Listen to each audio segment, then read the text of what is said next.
Bonjour la recyclosphère, à nouveau Eric pour Adivalor. On est toujours au sommet de l'élevage, c'est le deuxième jour.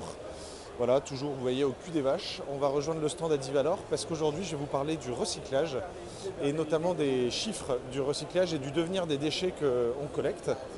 Il faut savoir que c'est une filière qui fonctionne plutôt pas mal puisqu'on a collecté l'an dernier 74 000 tonnes de plastique et d'emballages divers et variés pour vos produits.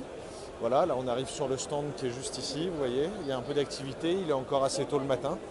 Ça va être une grosse journée et sur ces 74 000 tonnes collectées, on en a recyclé 91%. Voilà, alors avant de vous parler plus en détail de tout ça, je vais vous montrer à quoi servent les plastiques collectés et comment on peut vous prouver que c'est vraiment bien tracé. Donc voilà, là vous avez des ficelles et plastiques. Qu'est-ce que ça devient? Donc c'est broyé, il y a une phase d'extrusion et ensuite ça devient tout simplement des raccords d'irrigation, vous les avez ici, ou bien des ficelles éco-conçues. Vous avez les films plastiques, hein, ça on en a parlé, je ne vais pas m'étendre dessus, qui deviennent les fameux sacs poubelles. Vous avez les big bags. Les big bags aussi, on est assez bon, hein, 84% du gisement collecté l'an dernier. Ils sont broyés, extrusion, et ensuite ils sont recyclés soit en petites cagettes plastiques, dans lesquelles on peut mettre les légumes par exemple, soit en éléments de construction. Je peux vous montrer ici, voilà, vous voyez ce que ça devient.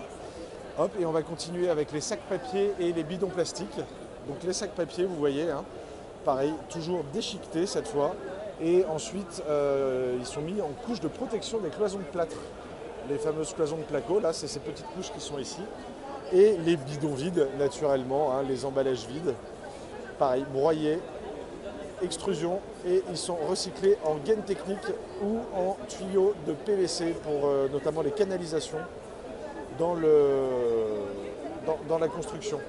Donc voilà, tout ça pour vous dire que quand on parle de recyclage, on parle vraiment de recyclage.